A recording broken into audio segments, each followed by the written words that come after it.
अरे ये मेरी गाड़ी को क्या हो रहा है? ये क्या हो रहा है मेरे साथ?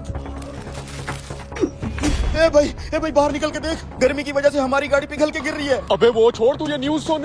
ब्रेकिंग न्यूज शामिल करते हैं। जो गर्मी की शिद्दत आज रिकॉर्ड की गई है उसकी मिसाल इतिहास में कहीं नहीं मिलती। गर्मी की वजह से ट्रैफिक लाइट्स पिघल चुकी हैं, डस्टबिन पिघल चुकी हैं, गाड़ियों के टायर फट चुके हैं, लोगों में अफरा तफरी का माहौल है। इमरजेंसी नाफिज कर दी गई है। आवाम से इल्तमास है कि बिला जरूरत अपने घरों से बाहर बिल्कुल ना निकलें।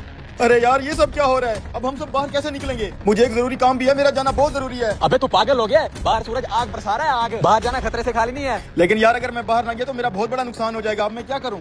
अच्छा 1 मिनट रुक, ये छाता लेके जा, इससे कुछ ना कुछ बचत हो जाएगी। और धूप से जरा बच के रहना। हाँ तू सही कह रहा है, शायद ये छाता थोड़ा धूप को रोक ले। हाँ इस छतरी की मदद से देखता हूँ बाहर की क्या सिचुएशन है। एक बार चेक तो करूँ सूरज की तपिश कम हुई है कि नहीं। ये सूरज तो चेहरा जला रहा है यार, जल्दी से आगे निकल जाता हूँ, ये ना छाते में ही आग लग जाए। ऐसा लग रहा है जैसे किसी जहन्नुम में आ गया हूँ। ये क्या, ये बाहर क्या हो रहा है चाचा मजीद? जो सोलर प्लेट सूरज की हीट पे चलती है, जिसको जरूरत ही धूप की होती है, वो इस धूप की वजह से पिघल के जमीन पे कैसे गिर रही है? बेटा ये सब अल्लाह का कहर है। मैंने आज तक अपनी जिंदगी में पहले कभी इतनी गर्मी नहीं देखी। सूरज की तपिश से हर चीज जमीन पे पिघल के गिर रही है।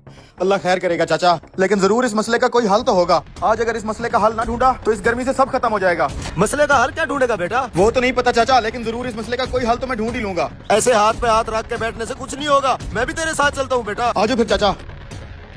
भाई अचानक इतनी गर्मी कहाँ से आ गया? मैंने सुबह से ट्यूबवेल चलाया हुआ है, खेतों में पानी जाने से पहले भाप बन के उठ जाता है। भाई तुम दरख्तों के नीचे खड़े हो, तुम्हें नहीं पता बाहर धूप में हालात बहुत खराब हैं। हर लोहे की चीज, प्लास्टिक की चीज पिघल के जमीन पे गिर रही है। ऐसा लग रहा है जैसे आग बरस रही हो। अब इस मसले के हल के लिए मौलाना साहब के पास चलते हैं। छाते के नीचे आओ, मस्जिद में चलते हैं।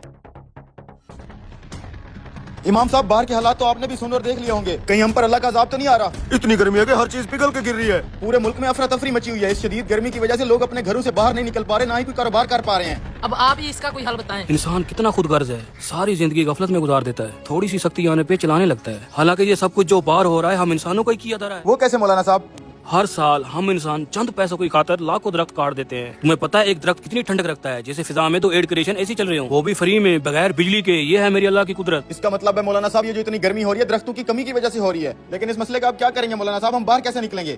इस मसले का एक ही हल है, जल्द से जल्द जितने भी दरख्त लगाओगे उतना ही जल्दी ये गर्मी कम होगी। मौलाना साहब हम अपने हिस्से का दरख्त तो लगा लें, लेकिन हम लोगों से कैसे लगवाएंगे? बेटा तुम अपने हिस्से का दरख्त लगाओ, बाकी सब लोग भी जरूर लगाएंगे।